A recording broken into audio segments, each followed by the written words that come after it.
Hotel property management system के 6th video में आप सबका स्वागत है। ये वीडियोस मैं बनाता हूँ स्टूडेंट्स ऑफ होटल मैनेजमेंट के लिए और स्मॉल बिजनेसेस ओनर्स और ऑपरेटर्स के लिए। इस 6th वीडियो में हम डिस्कस करने वाले हैं पीएमएस का एक टॉपिक जिसे हम कहते हैं मेन्यू।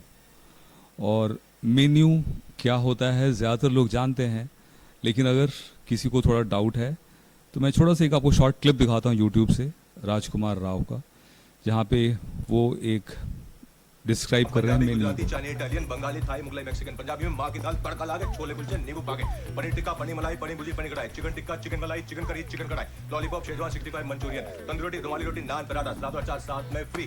बिरयानी में हैदराबादी, लखनवी, कलकत्ता, बम्बई, दिल्ली, भोग। तो आपने भी देखा कि इस वीडियो में वो अपने रेस्टोरेंट में मिलने वाले आइटम्स का नाम बता रहे हैं। तो फिर पीएमएस के अंदर में हम क्या मेन्यू सेट करते हैं, तो यहाँ पर मेन्यू का मतलब उन कामों से है जो कि हम अलग अलग डिपार्टमेंट के अंदर परफॉर्म करते हैं। इससे जो प्रीवियस वीडियो था वो मॉड्यूल्स के ऊपर था, और जैसे कि हमने देखा भी था कि अलग अलग मॉड्यूल्स का काम बटा हुआ है डिपार्टमेंट के अनुसार। तो हम अगर बात करें फ्रंट ऑफिस मॉड्यूल की, तो यहाँ पर ये जो सामने आप देख पा रहे हैं रजिस्ट्रेशन, रिजर्वेशन, इनफैक्ट जो पूरा सेक्शन है, इसको ड्रॉ कर लेता हूँ ज़रा, और ये वाला, ये हम कह सकते हैं कि ये फ्रंट ऑफिस मॉड्यूल का मेन्यू है। और अगर आप इसको इधर सामने अगर आप जाएंगे, मैं इस वाले पार्ट को कर लेता हूँ अभी यहाँ पे, तो ये वाला हिस्सा भी मेन्यू इसको हम बुला सकते हैं। तो ये कैटेगरीज और ये उसके अंदर आइटम्स, अलग अलग आइटम्स है ना। जैसे रेस्टोरेंट के मेन्यू में सूप होता है, फिर चिकन डिश होता है, वेजिटेरियन डिश होता है, रोटी, राइस, स्वीट्स, ऐसे होते हैं ना। तो यहाँ पर भी हम इसी प्रकार से चीज़ों को पहले कैटेगरी वाइज बांटते हैं, जो कि यहाँ पर हैं, ये कैटेगरीज यहाँ पर हैं, और फिर किस कैटेगरी के अंदर में क्या उपलब्ध है, क्या अवेलेबल है, उसको हम टास्क लिस्ट या वर्क लिस्ट बोल सकते हैं। तो ये है एक ओवरऑल आइडिया कि मेन्यू पीएमएस में क्या होता है। लेकिन हमें सिर्फ जानना नहीं है, हमें इसको समझना है और पीएमएस का इस्तेमाल करना है, और इस्तेमाल करना है बहुत स्मार्टली।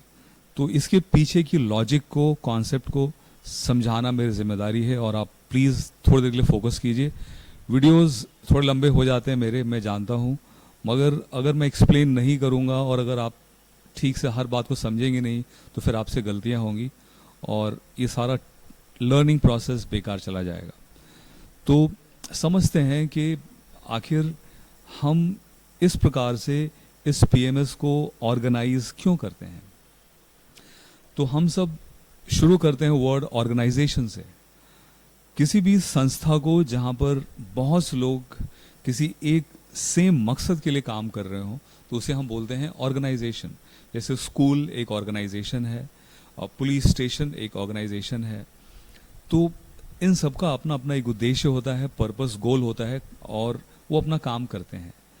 अक्सर ये गोल बड़े होते हैं और एक आदमी के बूते वो सारा काम करना पॉसिबल नहीं होता, तो इसलिए कई लोगों की ज़रूरत एक ऑर्गेनाइजेशन में होती है।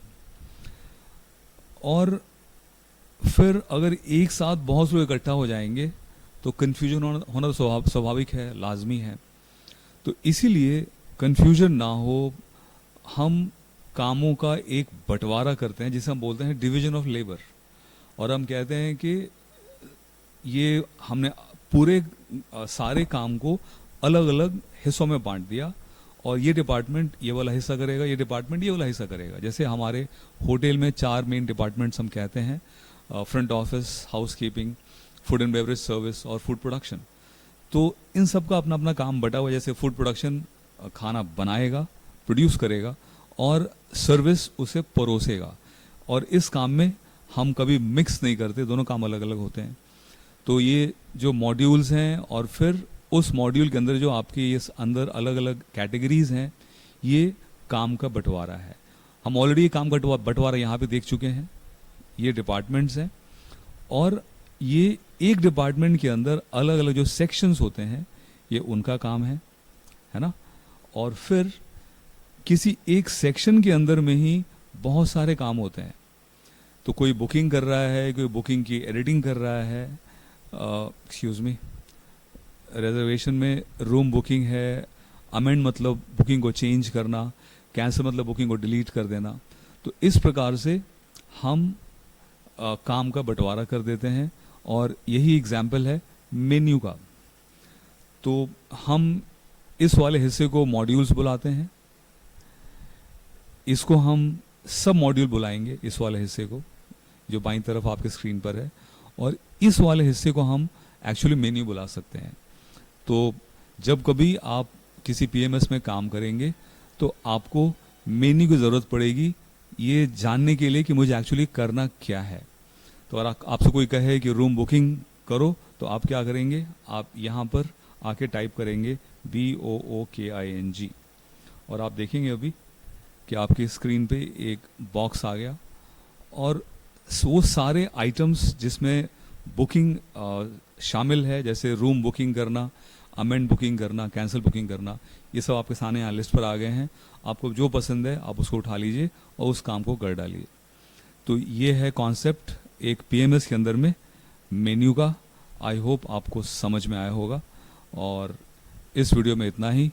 अच्छा लगे तो प्लीज़ लाइक कीजिए, सब्सक्राइब कीजिए, मेरे इस वीडियो को, मेरे चैनल को शेयर कीजिए, रिकमेंड कीजिए, कमेंट्स दीजिए और अगर कोई सुझाव हैं तो प्लीज़ हेजिटेट मत कीजिए। मुझे बुरा नहीं लगता अगर आप मुझे कुछ बताते हैं। कई लोग ज़्यादा नहीं, थोड़े बहुत कभी कभी आलोचना करते हैं मेरी, तुम आपका ये गलत है, आपने ये सही नहीं किया। किसी ने भी कहा कि आपके व्यूज़ नहीं हैं, आपके ज़्यादा लोग वीडियोस देखते नहीं हैं। तो ये सब परफेक्टली जेन्युइन फीडबैक हैं और मैं इसको एक्सेप्ट करता हूँ। अगर मेरा चैनल बहुत पॉपुलर नहीं है तो ये कहीं ना कहीं बताता है कि मैं अपना काम सही से नहीं कर पा रहा हूँ और मेरे ऑडियंस मुझसे कनेक्ट नहीं कर पाते। तो आलोचना से ही मुझे आगे का रास्ता समझ में आता है। तो कृपया मुझसे बात कीजिए, कमेंट ज़रूर कीजिए, अच्छा या बुरा। तो इस वीडियो में इतना ही। Thank you, have a great day.